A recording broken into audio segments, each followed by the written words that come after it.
आज के इस वीडियो में आप लोगों को एसके झा आरबीडी पब्लिकेशन का जो बुक है उसका सेकेंड चैप्टर का थ्योरी का डिस्कशन करवाएंगे। जब इसका थ्योरी का डिस्कशन हो जाएगा तो आप लोगों को एक ही क्लास में जितना भी इसका ऑब्जेक्टिव है उस सारे ऑब्जेक्टिव का डिस्कशन के साथ सॉल्व करेंगे।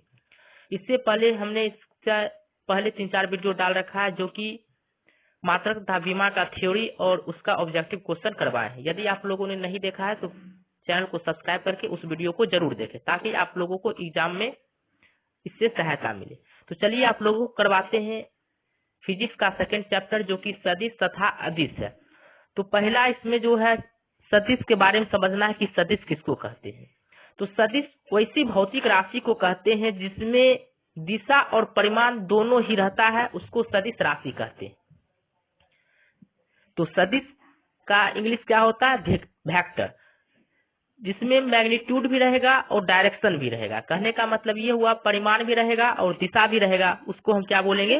सदिश राशि बोलेंगे। जैसे एग्जाम्पल के तौर पे बताते हैं, जैसे बोला जाता है कि 5 किलोमीटर प्रति घंटा के रफ्तार से हमको पूरब दिशा में जाना है। तो 5 किलोमीटर प्रति घंटा के रफ्तार से किस दिशा में जाना है? पूरब दिशा में जाना है। तो यहाँ पे दिशा लग गया क्या? पूरब। तो ये क्या हो गया? वेग हो गया।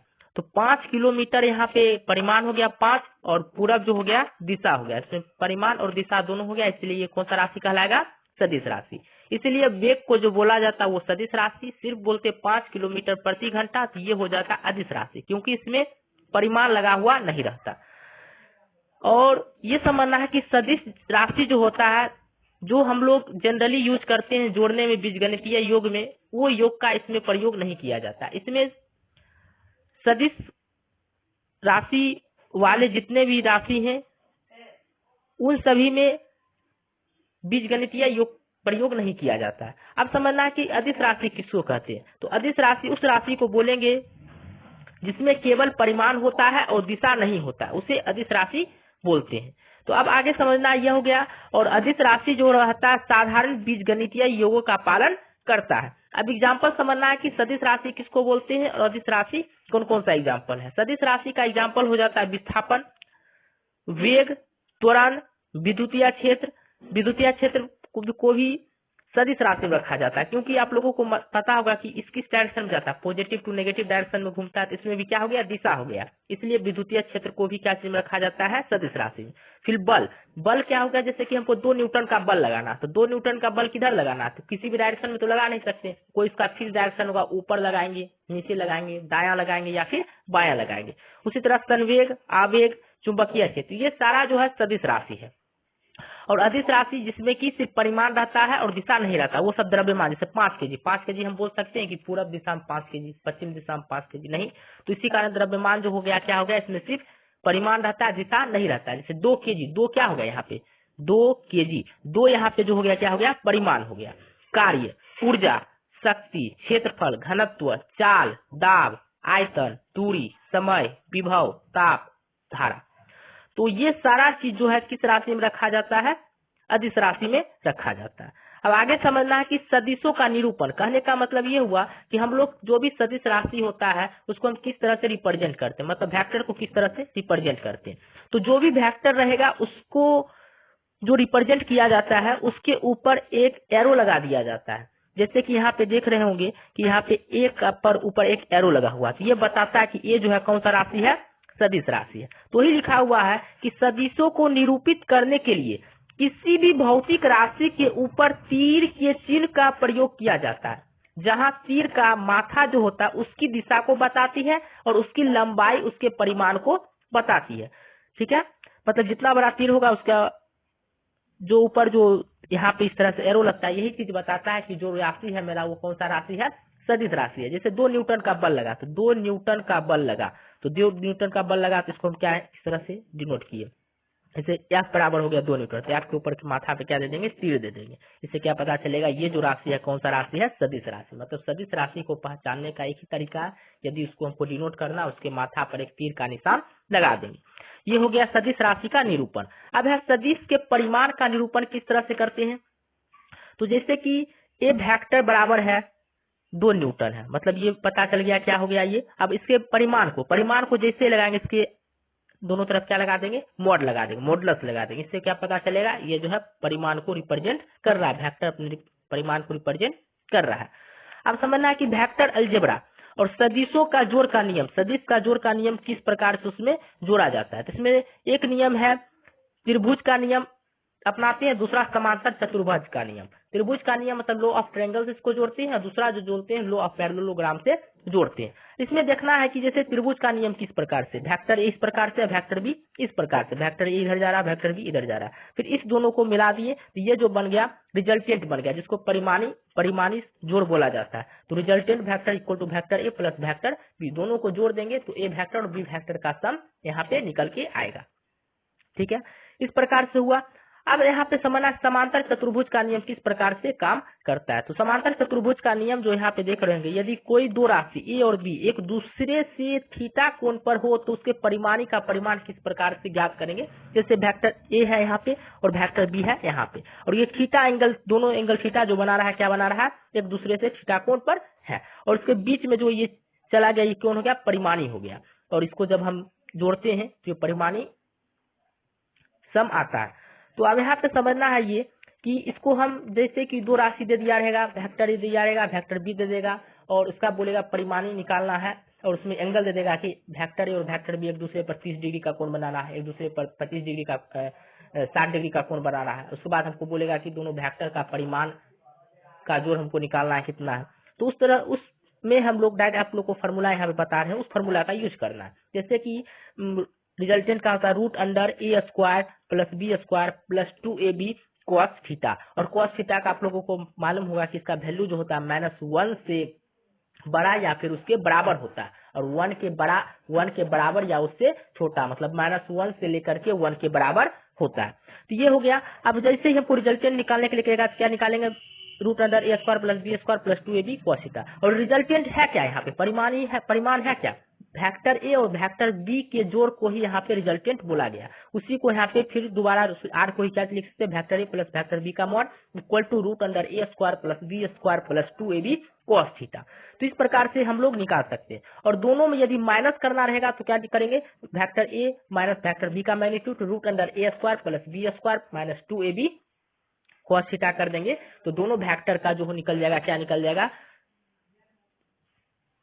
घटा निकल जाएगा। ठीक है, और थीटा यहाँ पे क्या है, थीटा जो अभी बताए थे थोड़ा देर पहले कि ये जो है ये बताएगा कि वेक्टर ए और वेक्टर बी के बीच में कितना एंगल बन रहा है। क्लियर है, तो वही चीज है। अब वही चीज लिखा गया यहाँ पे, देख सकते हैं आप लोग, दो सदिशों के परिणामी का परिमाण कभी भी शून्य नहीं हो सकता और ना ही ऋणात्मक हो सकता है। मतलब जब भी ये आएगा तो शून्य से ज्यादा या फिर शून्य के बराबर आएगा। क्यों आएगा पता है, क्योंकि जब भी हम किसी भी चीज को मॉड में डाल देते, मॉडुलस में डाल देते, तो वो उस चीज को क्या चीज करके आता है, 5 में करके आता है। और आप लोग यहाँ पे देख रहे होंगे कि देख लीजिए सबको यहाँ पे क्या चीज में डाला गया है, मॉड में। मतलब अगर कोई भी चीज माइनस में भी आएगा तो उसको क्या कर देगा, प्लस में कर देगा। क्लियर है, तो अब इस प्रकार से अब एक क्वेश्चन आप लोगों को बताते हैं। जैसे कि देख रहे होंगे यहाँ पे क्वेश्चन है, यदि किसी वस्तु पर पूरब की दिशा में 3 न्यूटन का बल लगता है, मतलब ये पूरब दिशा है, पूरब दिशा में 3 न्यूटन का बल लगता है। मतलब अब एक चीज और जानना है कि पेपर पर हम लोग जो दर्शाते हैं, पूरब किधर दर्शाएंगे, इधर पूरब दर्शाते हैं, इधर जो दर्शाते हैं पश्चिम दर्शाते हैं, इधर उत्तर दर्शाते हैं, और इधर दक्षिण दर्शाते हैं। तो पूरब दिशा में 3 न्यूटन लग रहा है, और उसके बाद बोल रहा है उत्तर की दिशा में 4 न्यूटन। उत्तर देखिए ऊपर की ओर, तो उत्तर दिशा में 4 न्यूटन का बल लग रहा है। आप लोगों को मालूम होगा कि बल जो है कैसा राशि है, एक सदिश राशि है। इसी कारण यहाँ पे ऊपर 4 न्यूटन दे दिए। अब इसका परिमाणी निकालना है, तो परिमाणी निकालना है तो आप लोग एक चीज और यहाँ पे समझना है कि मतलब जब ये एक दूसरे पर पूरब उत्तर पे बनाएगा 90 डिग्री का, पूरब दक्षिण पे जो कोण बनाएगा 90 डिग्री का, फिर यहाँ पे जो कोण बनेगा 90 डिग्री का, यहाँ भी कोण बनेगा 90 डिग्री का। मतलब इसके बीच का जो कोण बन रहा है यहाँ पे कितना डिग्री बन रहा है, 90 डिग्री। और यहाँ पे एक रिजल्टेंट डाल दिए कितना डिग्री का, इसको आर बोलते हैं। अब लोगों को मालूम होगा, जब हमको वेक्टर ए मालूम है, इसको मान लेते वेक्टर ए, इसको मान लेते वेक्टर बी, और इसके वेक्टर ए और वेक्टर बी के बीच का जो कोण बोल रहा है कितना बन रहा है, 90 डिग्री बन रहा है। जब 90 डिग्री बन रहा है तो परिमाण निकालना है, रिजल्टेंट वेक्टर निकालना है। तो इसके लिए हम लोग फॉर्मूला दिए हैं एक, तो उसका क्या फॉर्मूला का नाम है, रूट अंडर ए square plus B square plus 2ab cos theta. तो ए का वैल्यू यहाँ पे देख लीजिए कितना है, ए का वैल्यू कितना माने, 3 माने हैं, बी 4 है, 2ab 2 इंटू 3 इंटू 4। अब बोले थे कितना का एंगल बनाता है, 90 डिग्री का एंगल बनाता है। तो 90 डिग्री का बनाता है तो cos 90 डिग्री, या cos 90 डिग्री का वैल्यू आप लोगों को मालूम होगा कितना आता है, जीरो होता है। तो जीरो होता है तो इसको सॉल्व करेंगे तो यहाँ तक जीरो हो जाएगा, 3 का स्क्वायर कितना हो जाएगा 9 हो जाएगा, फिर इसका वैल्यू कितना हो जाएगा 4 का स्क्वायर 16, तो रूट 25 आ जाएगा, रूट से बाहर निकालेंगे तो 5 न्यूटन इसका आंसर आ जाएगा। इस प्रकार से ये निकल गया। अब अगला क्वेश्चन है कि यदि दो सदिश, ये देखिए अच्छा क्वेश्चन है, यदि दो सदिशों का परिमाण समान हो, दो सदिश राशि है और दोनों का परिमाण क्या है समान है, तो अब यहाँ पे फिगर से समझना है आप लोगों को। फिगर से कैसे समझिएगा, यहाँ पे देख लीजिए, एक वेक्टर ए है, सदिश राशि ए है, एक सदिश राशि बी है और दोनों का परिमाण जो है क्या समान है। करेक्ट, मतलब अगर ये 5 न्यूटन का होगा तो भी 5 न्यूटन का बल में ले रहे हैं। ये तो पता नहीं है कि बल है कि वेग है या विस्थापन है, तो इसको मान लेते क्या है एक्स है, और बी को भी क्या मान लेते एक्स है, क्योंकि इसका बोला गया है दोनों का परिमाण क्या है समान हो, तथा उसके परिणामी का परिमाण भी सदिश के समान हो। कहने का मतलब ये हुआ कि जब वेक्टर ए और वेक्टर बी को जब हम जोड़ते हैं तो जो रिजल्टेंट आता है वो भी ए और बी के परिणाम के बराबर ही आता है, मतलब ये भी कितना आ गया एक्स आ गया। तो उनके बीच का कोण क्या होगा, आप पूछ रहा है तो ये दोनों आपस में एंगल बना रहे हैं, वो कितना एंगल बना रहे हैं, तो ये समझने के लिए आप तो यहाँ पे समझिए। तो आप लोगों को तो फॉर्मूला दिए हुए हैं कि R equal to root under A square plus B square plus 2ab cos theta होता है। यहाँ पे ए भी दिया हुआ, बी भी दिया हुआ, परिणामी भी दिया हुआ, ए भी कितना दिया हुआ एक्स दिया हुआ, बी भी कितना दिया हुआ एक्स दिया हुआ, आर भी कितना दिया हुआ एक्स है, क्योंकि बोला गया है दोनों सदिश राशि और उसका परिणामी का जो परिमाण है सब क्या है समान है, इसलिए सबको हम क्या मान लिए एक्स। आप लोगों को मालूम होगा कि आर इक्वल टू क्या होता है रूट अंडर ए square plus B square plus 2ab cos theta, दोनों तरफ स्क्वायर किए तो यहाँ पे आर स्क्वायर हो गया, यहाँ पे क्या हो गया रूट हट गया, तो रूट हट गया तो आर का वैल्यू मालूम है एक्स है तो एक्स स्क्वायर, ए का मालूम है तो एक्स स्क्वायर, बी का भी मालूम है X square, 2x B X और cos थीटा हमको यहाँ पे क्या करना है निकालना है। तो यहाँ पे जब सॉल्व किए तो यहाँ पे सॉल्व करने के बाद एक्स स्क्वायर इक्वल टू कितना आ गया x square 2x square 2x plus 2x square cos theta, x square यहाँ पे कॉमन ले लिया तो 2 प्लस 2 cos थीटा हो गया, फिर एक्स स्क्वायर से ये एक्स स्क्वायर कैंसिल हो गया, तो यहाँ पे क्या बचा एक्स स्क्वायर से एक्स स्क्वायर यहाँ पे कैंसिल हो गया, कुछ नहीं तो 1 है तो 1 equal to 2 plus 2 cos theta, तो यहाँ पे 2 cos थीटा यहाँ पे रहने दीजिए 1 माइनस 2 तो कितना हो गया -1 हो गया। अब यहाँ पे ये हो जाने के बाद आप लोग देख सकते थे cos theta 2 cos theta equal to -1 cos theta, यहाँ पे ये गुणाम है इधर आया तो भाग में हो गया -1/2 हो गया, तो cos थीटा इक्वल टू -1/2, तो 1/2 -1/2 कहाँ पे होता है तो 120 पे होता है, तो थीटा इक्वल टू कितना हो गया 120 डिग्री हो गया। इस प्रकार से जो दोनों के बीच का जो एंगल बन रहा है कितना डिग्री बन रहा है 120 डिग्री बन रहा है, और वही फार्मूला फिर से बताया गया है कि यदि हम लोग को दोनों को परिणामी जोड़ निकालना है तो रूट अंडर ए square plus B square plus 2ab cos theta करेंगे, और दोनों का माइनस निकालना है तो रूट अंडर ए square plus B square minus 2ab cos theta करेंगे। इस प्रकार से ये हो गया। अब आप लोगों को समझना है कि अगला क्वेश्चन जो दिया गया है वो क्वेश्चन इस प्रकार से है कि यदि vector A plus vector B equal to vector A minus vector B हो तो ए और बी के बीच का कोण क्या होगा, मतलब यदि दोनों को जोड़ने पर भी और दोनों को घटाने पर भी समान आ रहा है तो इसका मतलब एंगल दोनों के बीच क्या बन रहा है। तो आप लोगों का ये सब जो है दिया गया है एंगल की, ये सब आप लोग को साइन थीटा cos थीटा का याद रहना चाहिए। साइन थीटा 0 पे 0 होता है, 30 डिग्री पे 1/2 होता है, 45 पे 1/√2 होता है, 60 पे √3/2 होता है, 90 डिग्री पे 1 होता है। उसी तरह cos थीटा का 0 डिग्री पे 1 होता है, 30 डिग्री पे √3/2 होता है, 45 पे 1/√2 होता है, 60 पे 1/2 होता है, 90 पे 0 होता है।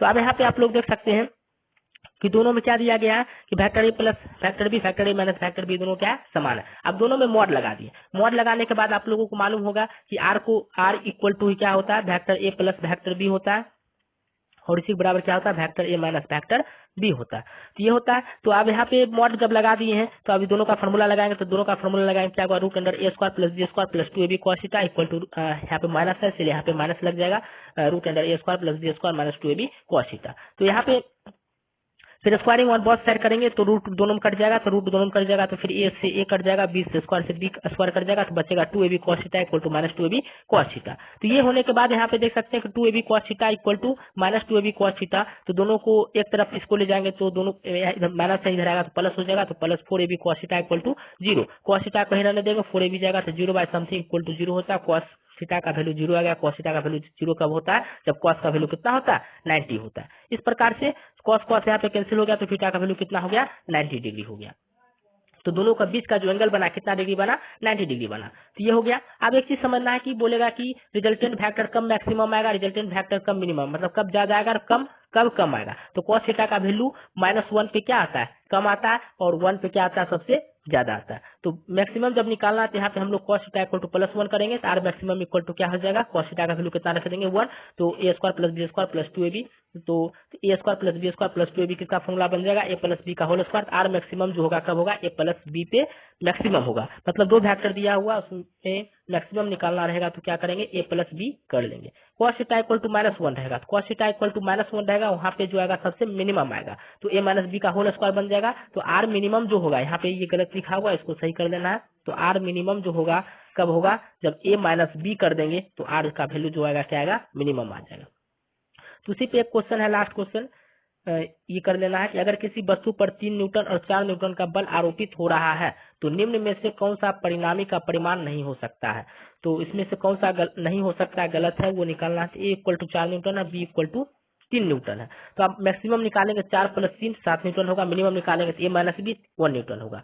1 और 7 के बीच होगा, 8 नहीं होगा, 1 और 7 के बीच ही हो सकता है। तो 1 और 7 के बीच कौन कौन आता है, 2 भी आता है, 5 भी आता है, 6 भी होता है, 8 नहीं आता, इसलिए ऑप्शन नंबर 8 क्या हो जाएगा, सही हो जाएगा।